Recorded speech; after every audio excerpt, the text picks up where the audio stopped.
राधे राधे, जय श्री कृष्ण। वैदिक ज्योतिष विज्ञान की पाठशाला में आप सभी का स्वागत है और मैं हूं आपके साथ ज्योतिषाचार्य जया सिंह। आज मैं यहाँ पर डूम्सडे क्लॉक के बारे में चर्चा करूंगी, जिसकी बहुत अधिक चर्चा हो रही है।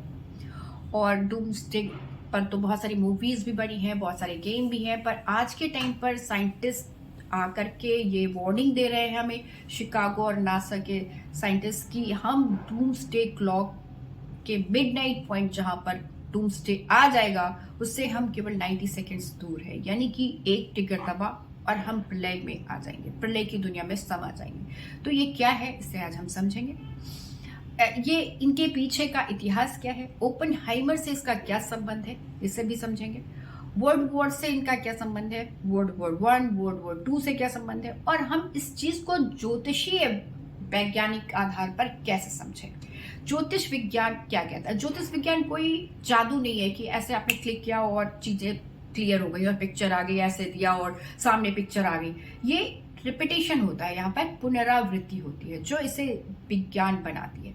जैसे एक अमावस्या के बाद दूसरी अमावस्या आती है, एक पूर्णिमा के बाद दूसरी पूर्णिमा आती है, एक ग्रहण के बाद दूसरा ग्रहण आता है, राशियां चेंज हो जाती हैं, ग्रहों की पोजीशन चेंज हो जाती है, उस तरह से परिस्थितियां चेंज हो जाती हैं, लेकिन दोबारा चीजें रिपीट होती हैं। तो क्या ये हम ज्योतिषीय आधार पर इन चीजों को समझ सकते हैं कि क्या हम डूम्सडे के क्लॉक के बहुत करीब आ गए हैं, डूम्सडे मिडनाइट 90 सेकेंड की क्लोज हो गए हैं बहुत ज्यादा, क्या हम ऐसी सिचुएशन में पहुंच गए हैं? तो इसके लिए समझने के लिए हमें इतिहास में भी जानना पड़ेगा और वहां से समझना पड़ेगा कि ज्योतिष विज्ञान के आधार पर भी कि क्या क्या सिचुएशन है जो हमें यहाँ पे दिख रही है, क्या इन संभावनाओं में क्या कुछ बचाव भी है, या यहाँ प्रलय की संभावनाओं को ही ये प्रकट कर रहे हैं। तो इसके बारे में डिटेल में हम चर्चा करेंगे, इसलिए वीडियो के अंत तक बने रहना होगा आपको। अगर आपके कोई सजेशन होंगे तो वो आप मुझे जरूर दीजिएगा।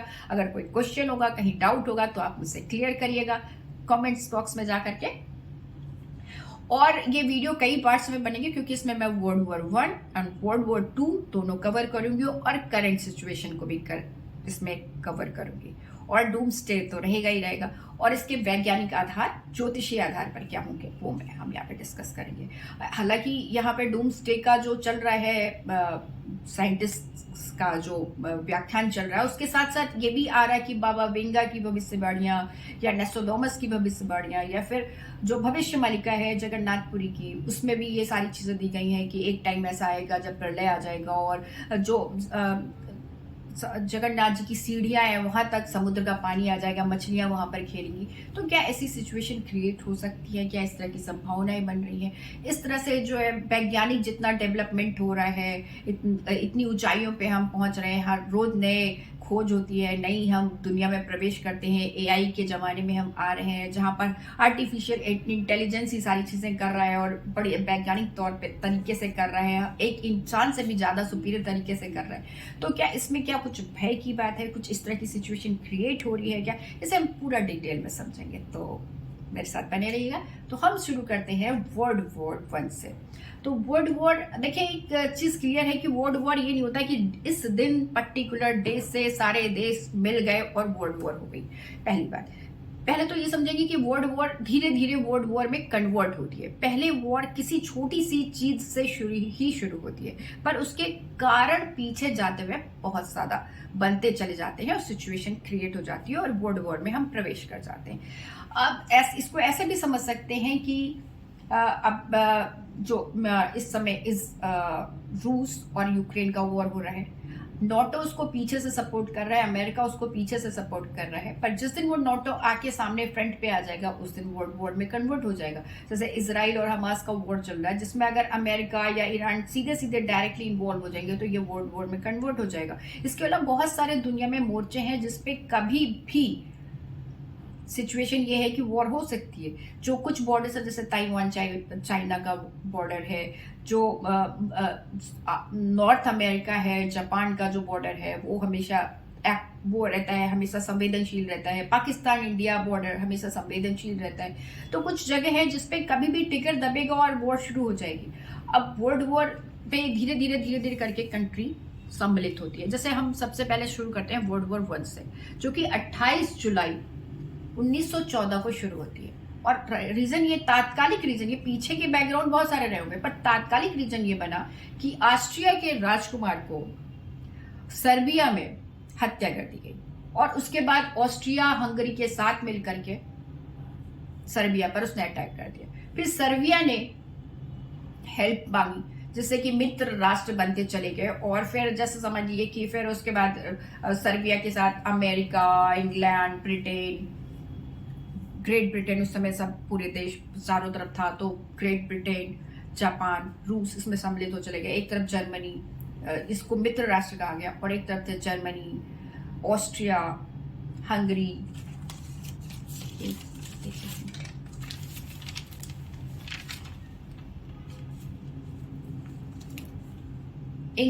इंग्लैंड, जापान, अमेरिका, रूस, फ्रांस सम्मिलित थे, और दूसरी तरफ थे ध्रुवीय राष्ट्र जिनको कहते हैं, उसमें थे जर्मनी, हंगरी, इटली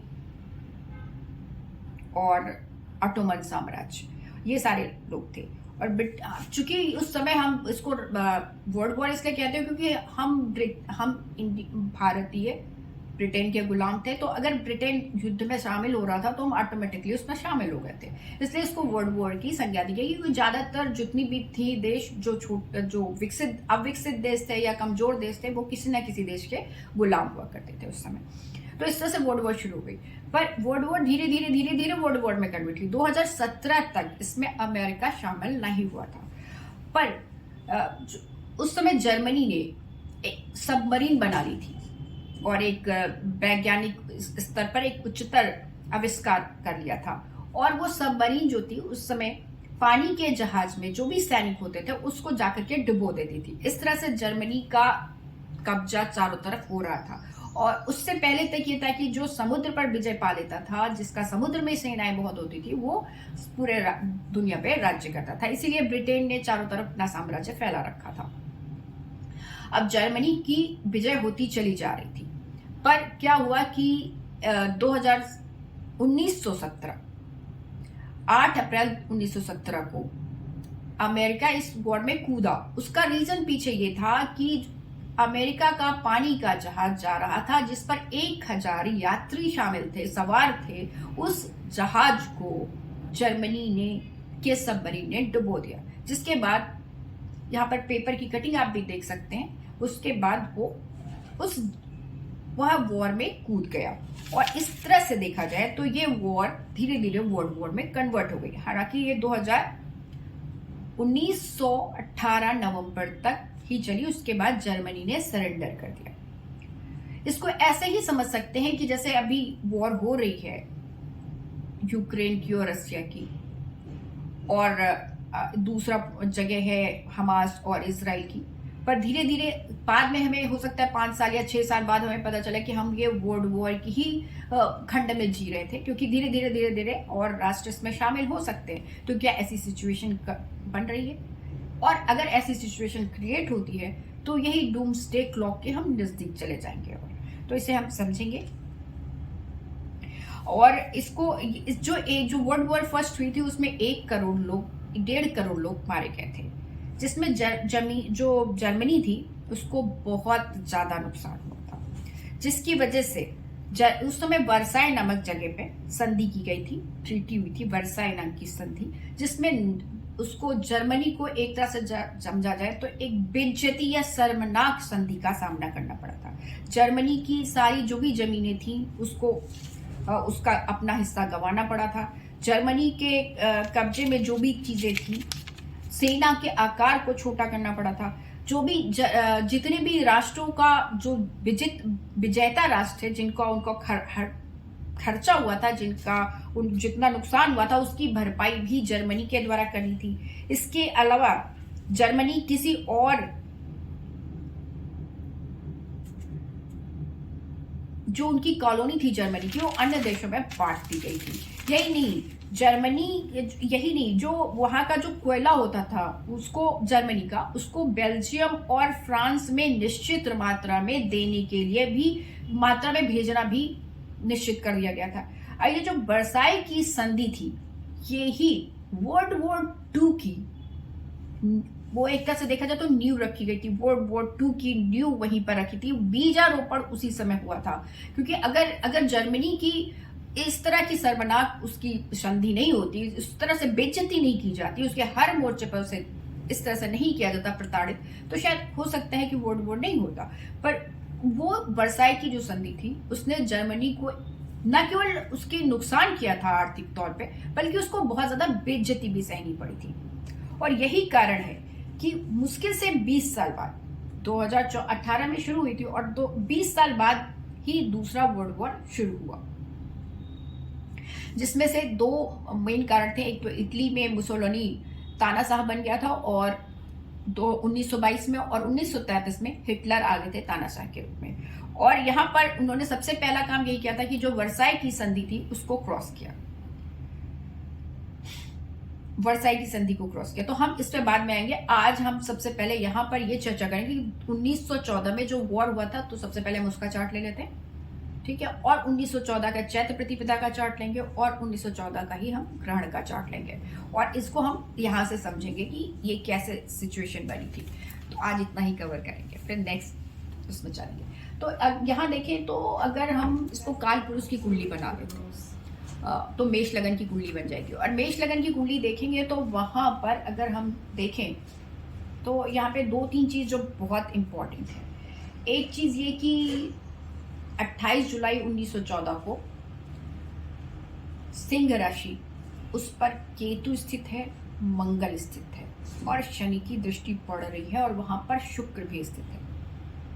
तो यहां से अगर देखा जाए तो शुक्र और सिंह राशि बहुत ज्यादा पीड़ा में है। और जो सिंह राशि होती है वो रॉयल राशि मानी जाती है या फिर राजसी राशि मानी जाती है। सिंह राशि स्थिर राशि होती है। तो जब कोई घटना यहाँ पर घटती है तो उसके दूरगामी परिणाम होते हैं और वो तुरंत ठीक नहीं होती, उसके काफी लंबा टाइम लगता है, ठीक है। और यहाँ पे वर्ल्ड वॉर क्या थी, वो करीब करीब 5 साल चली थी। 1914 में शुरू हुई थी और जुलाई में, और नवंबर 1918 में खत्म हुई थी। तो करीब करीब 4.5 साल के करीब चली थी। तो यहाँ पर ये लंबा दिखा रहा है सिचुएशन को। यहाँ पर हमने जब कुंडली बनाई तो मेष लगन की कुंडली बन नहीं पाई उस दिन की, तो मैंने वृषभ लगन लिया। तो वृषभ लगन से देखा जाए तो यहाँ पर शुक्र लग्नेश हो जाता है, वो भी पीड़ा में, क्योंकि पूरे ऑल ओवर वर्ल्ड के हम कंट्रीज को ले नहीं सकते थे। तो यहाँ पर मैंने टाइम के अकॉर्डिंग जैसे ही दूसरा दिन शुरू होता है उस समय की कुंडली बनाई, तो उस आधार पर मुझे वृषभ लगन की कुंडली बनी है हमें। और ये 4th हाउस में पीड़ा आ गई है। तो 4th हाउस में अतिशय पीड़ा, सिंह राशि में अतिशय पीड़ा, शुक्र लग्नेश होने की वजह से अतिशय पीड़ा, इसको बहुत ज्यादा पीड़ित कर रहे हैं। और इसके बाद अगर हम चलते हैं तो जो शनि है उसने वो 2nd हाउस में बैठा हो और वहां से वो मीन राशि को देख रहा है।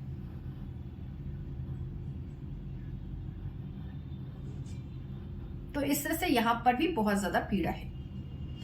अब इतनी ज्यादा पीड़ा अगर है, मीन राशि में भी पीड़ा है, तो इसका मतलब हम कैसे समझेंगे। तो एक तो यहाँ पे राजसी राशि पीड़ित है, तो यानी कि जो राजा है, जो राजकुमार है, उसकी हत्या हो रही है, जहां से घटना घटनी शुरू हुई। इसके अलावा क्या हो रहा है कि जो मीन राशि है पीड़ा में है, तो और मीन राशि का जो स्वामी बनता है वो गुरु बनता है, वो नीच का हो गया है, वक्री है और धनिष्ठा नक्षत्र में है, जो कि उससे और उसी से 6, 7, 8 भी बहुत ज्यादा पीड़ा में। तो ये सारी सिचुएशन मिला करके मीन राशि को भी बहुत पीड़ा में दे रही है। मीन राशि जल तत्व राशि, तो एक तरफ अग्नि तत्व राशि है और एक तरफ जल तत्व राशि, दोनों में भयानक पीड़ा है। अब यहाँ पे सिचुएशन ये हो रही है कि जर्मनी ने एक सबमरीन बना ली और वो सबमरीन जल के अंदर पनडुब्बी है, जो अंदर जाकर के जो पानी से भरे हुए सैनिकों से भरे हुए जहाज होते थे पानी के, उनको डुबो रही थी और बहुत सारे लोगों को मार रही थी, हत्या कर रही थी। तो यहाँ ये चीज सीधी तौर पर क्लियरली दिखाई देता है। चूंकि इसका संबंध गुरु है और गुरु यहाँ पर अष्टमेश भी हो जाता है और वो 9th हाउस में, नवम भाव में आ जाता है। तो धर्म से दूरी बन रही है। एक धर्म का मतलब यहाँ पर जो एक नॉर्मल जो मानवीयता है, ह्यूमन बिहेवियर होना चाहिए, उससे अगेंस्ट जाना ही हम समझेंगे यहाँ पे धर्म से। तो लोगों की हत्या की जा रही थी और वो भी जल में। तो 2 पॉइंट यहाँ पे क्लियरली इस प्रेजेंट टाइम की सिचुएशन से क्लियरली समझ में आ गए यहाँ पे कि एक तो ये हो रहा था कि सबमरीन के द्वारा मारा जा रहा था बहुत सारे सैनिकों को, और साथ ही साथ जो रॉयल जो उस समय के थे राजसी जो परिवार थे उस पे दिक्कत आई थी, जिसका परिणाम ये था कि बहुत दिनों तक ये युद्ध चला। आज के लिए इतना ही। राधे राधे, जय श्री कृष्ण।